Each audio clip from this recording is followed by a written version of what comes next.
Morgan Housel once said, "Money isn't just about numbers. It's about behavior, decisions, and sometimes the invisible rules that shape our financial lives." Absolutely. Why is that when we have less, we are reckless with our money? Well, I think there's two sides to this. One of my theories is that what everyone wants in the world is respect and admiration from other people. And there's kind of... Today, we're breaking down the habits, mindsets, and circumstances that make money flow easily to some people. And trust me, the answer might surprise you. Why? Of all the things that you could do with your life, Morgan, why are you writing books about the subject matter that you explore? What is the reason? Well, first, that's a big statement. That's a lot to live up to. It's kind of scary to hear that because I've often been, and this gets to the why, when I've defined it as selfish writing, where I write for an audience of one, and that is me. And I like to think of myself as a pretty selfless person, but for writing, I don't try to say, I'm going to write a book for this person or that audience. I write what I'm interested in, and I write it in a way that I think is interesting. And I try to solve my own problems. And then I take a leap of faith that if this is interesting to me and it's going to help me, maybe it'll help somebody else. That's very different from the traditional writing style of saying, know your audience. Know your audience very quickly turns into pander to your audience. And I think a lot of people, maybe they don't even know it, but if they read a book and they don't necessarily like it, it's because they were being pandered to. They were being spoken to in a way that a person would never speak to them in real life. So this is almost like my diary, I think, in terms of these are just topics that I found interesting for myself. And so I guess that's the why. I feel like I've really found myself in a career where I can just figure out my own problems and try to figure out what I think and what's interesting to me, and then kind of put it out to the world and then hope that other people will enjoy it. Let's start with the psychology of money. What is the benefit to my life if I understand the things that are written in the psychology of money? Well, let me start with, I think most finance books their answer to that question would be, when you're done with this book, you will know how to pick stocks better. You will know how to balance your checking account or what credit cards that you should use. For my book, I think when you're done with it, I hope that you will just look in the mirror and say, who am I? Which is kind of what I did with this, trying to figure out who I am and what I want and why I was insecure, why I wanted to show off to other people the car that I drove. So if you become more introspective about who you are and what you want out of life and what money can do for you and cannot do for you, and become a little bit more introspective about why you think about where you are in the social hierarchy and greed and fear and why you think about these things that you do. I honestly think that I hope, at least, because it was this way for me, that when you're done with the book, that's kind of when the learning begins. Because maybe this will just spark a bit of curiosity for you to then go for a walk and think about what you want out of life and whatnot. So I think most books, when you're done with the last page, the learning is done. This, I hope, is just spark something in you that will get you to think more clearly about what you want with money and what money can and cannot do for you. Part of that journey of understanding what you want helps you to define the word on the front of this book, wealth. What is your definition of wealth? Well, I made up these definitions in the book. So these are just my things that I made up. But I defined rich as you have enough money to buy what you want, to pay for your mortgage, to make your car payment, to go out to dinner with your friends. You have money in the bank. Wealth, I think, is very different. Wealth is money that you did not spend, and maybe you will not spend. So wealth is hidden. It's the money that you didn't spend on a car. It's the money that you didn't spend on a big house. You didn't spend on jewelry. And that's really important because wealth that's saved up, the unspent money, is what gives you independence and autonomy and just the ability to wake up every morning and do whatever you want with your life. And so I think separating that is really important, because when most people say, I want to be a millionaire, what they actually mean is, I want to spend $1 million. That's what they mean. And when I think about being a millionaire, I think it's you have $1 million that you're not going to spend. And that because you're not going to spend it, you have this giant cushion that will give you independence and autonomy. And so you can wake up tomorrow and say, I can do whatever the hell I want today. I can work for who I want. I can work for as long as I want. I can retire when I want. The world is yours. Like, every bit of savings that you have is a piece of your future that you own. You're just buying your time in the future so that it's yours and you can do whatever you want with it. And that, to me, has always been the goal. There's a quote from Charlie Munger where he says, I never wanted to become rich. I just wanted to become independent. And that when the first time I read it, it was like, that's me too. That's what I want. I don't want a Lamborghini. I don't want a mansion and a yacht. I want to wake up every morning and just say, whatever I want to do today, it's mine. Nobody's going to tell me where to work, when to work, what to do. It's all me. And to me, for not just work, but for your family life, for your health, for your mental sanity, there's nothing more important than that. It sounds like you're talking about your father. My dad, he has such an interesting background. My mother too. Their background is so crazy. And I didn't realize how crazy it was until I was an adult. The early part of my childhood, when my parents were in school, we were very poor. My parents were students living off of student loans and grants. We had no money. And then my dad became a doctor when I was 12 or 13, and things changed. We were not rich, but like things got very comfortable. And what was really important is that the frugality that my parents had to have when they were poor stuck with them, even after they started making a little bit of money. They didn't buy a Lamborghini. No. We grew up in a very modest house. It was a nice house, and we took some like decent family vacations, but we always lived well below our means, way below our means. Did that confuse you? Because you must have known that your dad had the money. Yes, particularly when I was probably like 16, 17, and I could learn like how much does a doctor make? You can go look it up and figure it out. And then it was like, I definitely looked down on my parents at that age because I was like, I know you can afford a better car. I know you can buy me better Christmas presents. I know we can afford a bigger house, and you're not doing it because you're mean. I think that was my view. And then it really clicked about 10 years ago. This is not that long ago. So my dad is an ER doctor, which is one of the most stressful jobs that you can imagine. It's literally people dying in your arms every day. And he did this for 20 years. And after 20 years of doing this, night shifts, children dying in your arms literally every week, he said he had had enough. It was a lot. He put in his dues. He did it for 20 years. And he said, I'm done. I'm going to retire. And the reason he could do that is because he had saved up so much money. He was living well below his means. They had a very high savings rate. The moment he woke up and said, I want to be done, he was done. And that was it. And if you contrast that with so many other people, including some of his colleagues, who were also burnt out at age 60, who were also burnt out by having people die in their arms for 20 years, they wanted to retire and they couldn't. Because they had the bigger house, because they had the nicer car that I thought that we should have had when we were growing up. And when they quit and moved on to their next phase of life, they got so much happier. And so it was like, this was 10 years ago. I was in my late 20s at this point. I was like, now I get it. He was frugal, he saved a lot, and that made him independent. And the independence made him happier than any car would have done. Made him happier than any big house would have done. So it's like, I think that is one of the keys to happiness. Happiness is like the most complicated topic you can imagine. But one of the big puzzle pieces is independence. And there's been a lot of work on this, studies on this, of like, one of the things that makes people really happy in life is having control over what they're doing. And it's more so the flip of side of that. It's like, what makes people very unhappy in life? Not having control over what happens in their future, not having control over their schedule, where they're going to work, whether they're going to get laid off. Having that uncertainty is a massive anchor and weight on your life. And if you can, your health. Absolutely. I mean, that was a big thing for my dad too. He was working night shifts for 20 years with this.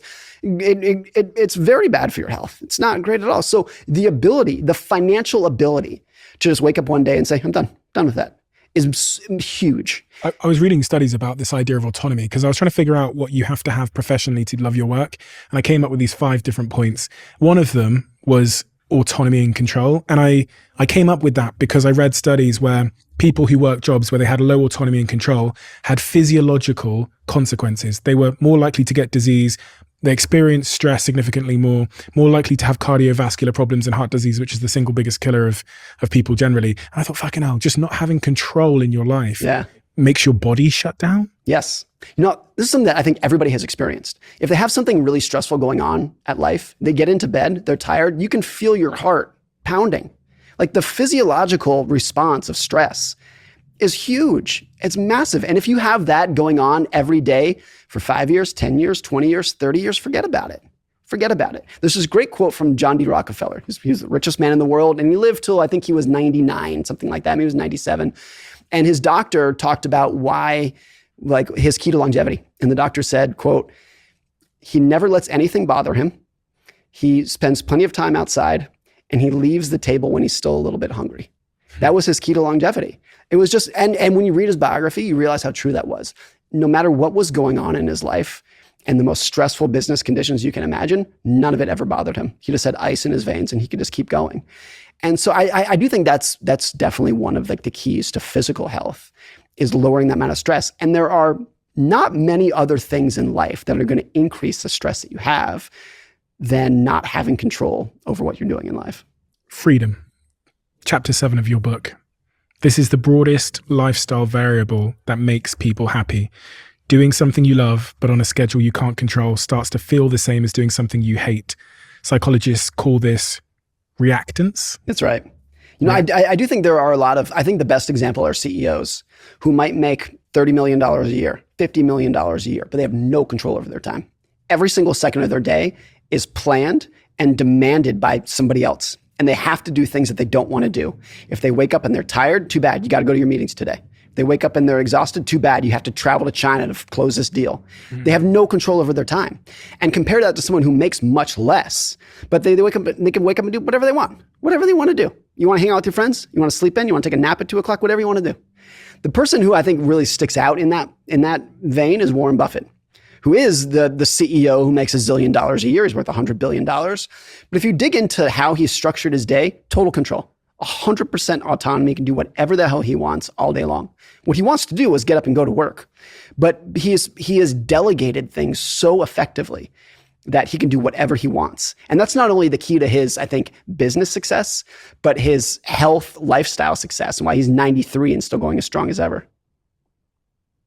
I was thinking about my calendar when you were talking about the CEO that makes $30 million a year, but is just dragged around by his schedule. It sounds a lot like me, to be honest. I feel like the more successful I've got in my professional career, the more my calendar, the minute I wake up in the morning, I'm just like a puppet master to these little boxes on my Google calendar. Yeah. They drag me around the world and there's very little. I actually said to my assistant about a month ago, I was like, Sophie, please can you do me a favor?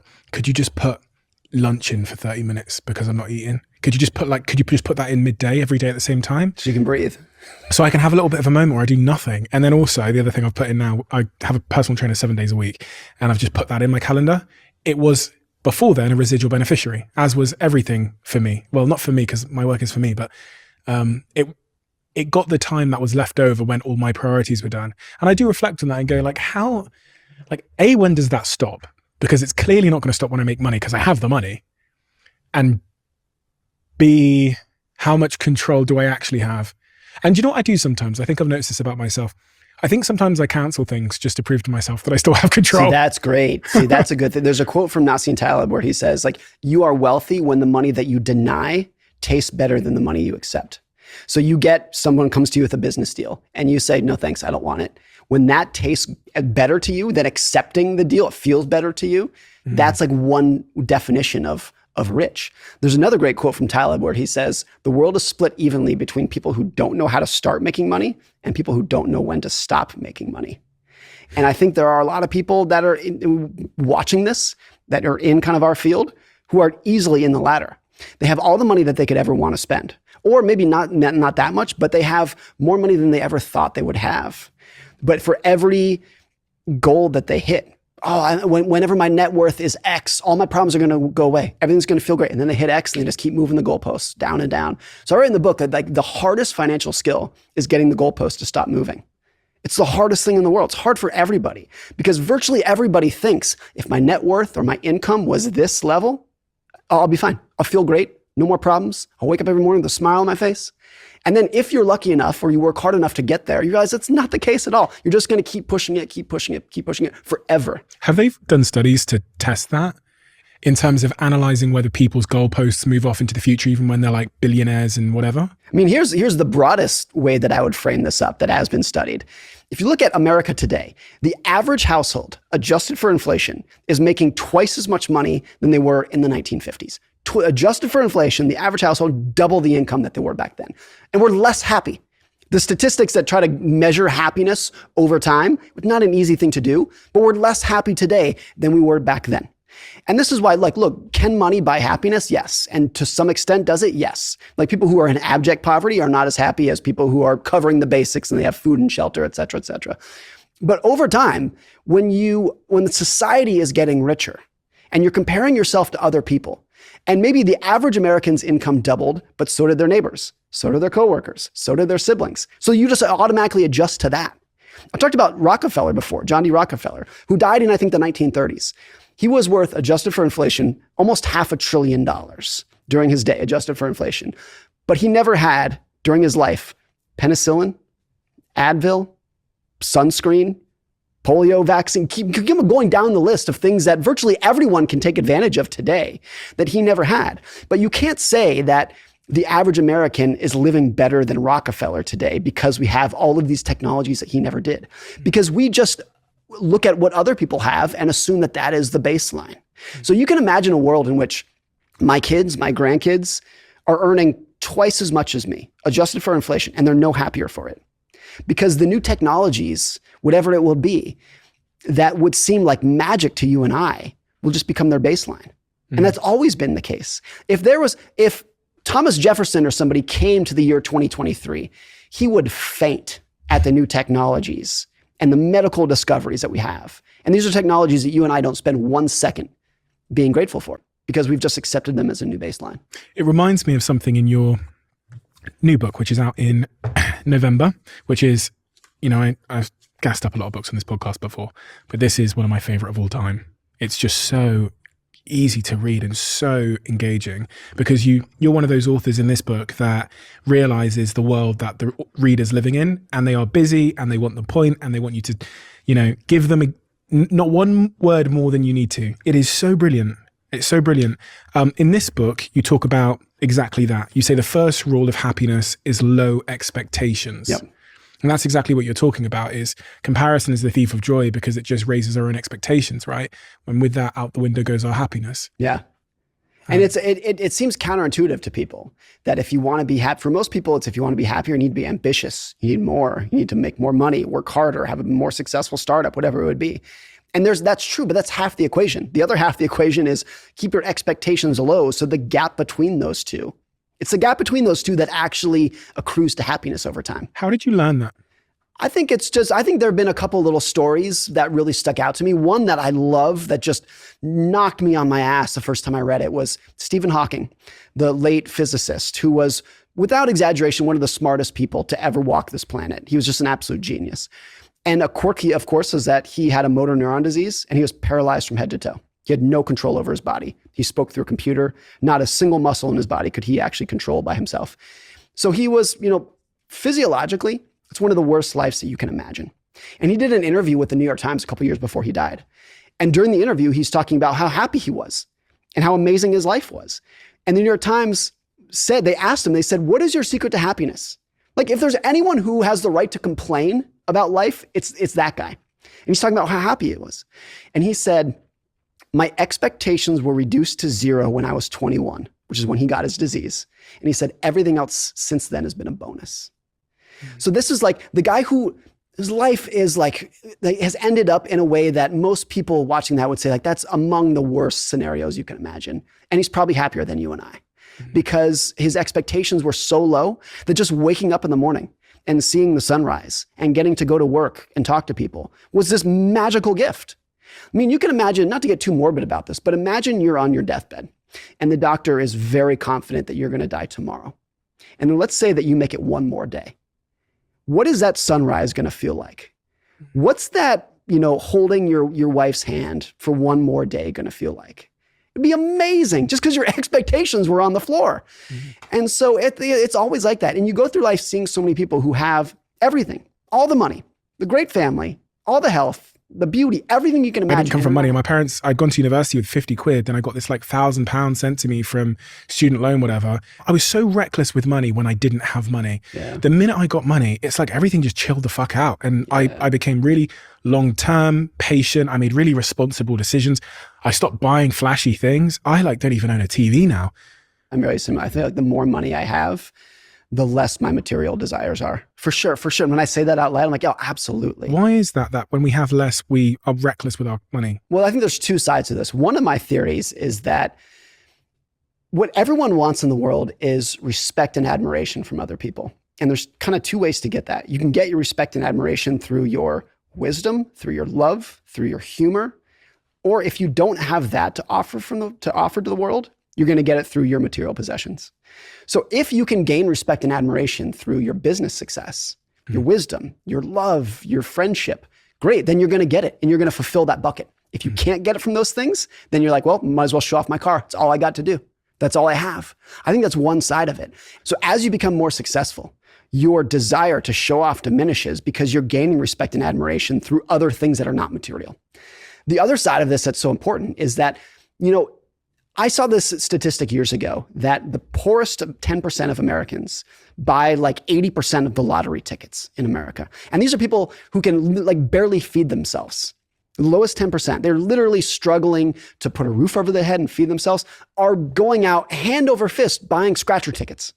And the knee-jerk reaction when you hear that is, morons? What are you doing, you idiot? And maybe that is the right reaction, but I started thinking about it and it was like, okay, maybe if you try to put yourself in those people's shoes, maybe they would say something like this. If you are stuck in a low-income job and you feel like there's no way out, you feel like you don't have the opportunity to work your way up the ladder, become an entrepreneur, you feel like you're stuck in this position, buying a lottery ticket might be the only thing in life that gives you a little bit of hope. It might be what feels like literally your only ticket to get out. And that might be not something that you and I feel like because we at least feel like we might have other opportunities. You're so right, because when I gambled, what I then did the same day before the result of my bet or my lottery ticket came in, and I said this to my team the other day, is I would go on Rightmove and like Auto Trader and look at stuff that I would buy if I won. Yeah. I think there's a sense too that if you are stuck in a lower spot in life, if you have a feeling that the world is unfair, and very often it is, so maybe that might be the right mindset. But if you feel the world is unfair, then it's very natural to think, I might as well cheat too. If the world's unfair, why not? Might as well cheat. And I think that, at least at some level, has some explanation for the relationship between poverty and crime. That word hope is so true. I think it's true too. It gives you just a glimpse of hope, because it gives you, even if it's a 0.00001% chance. If it's the only thing in your day that made you smile a little bit, made you feel like you had a little bit of hope, then I get why they do it. Yeah. The other thing that I think a lot about here is that if you are in a low-income job and you're working graveyard shifts and you're exhausted and you're taking 3 buses to get your kids to school, if the only thing that day that gives you a little bit of pleasure is a cigarette and some alcohol, I get it. I totally get it. And that's also the relationship between health and poverty, is a lot of that too. So it's very easy for people who are of higher means to look down at those people and point out all the bad decisions that they're doing in life. But I think you underestimate how much the desire to just have a little bit of hope, a little bit of pleasure, and if those feel like your only avenues for hope and pleasure, maybe that's the explanation for at least part of it.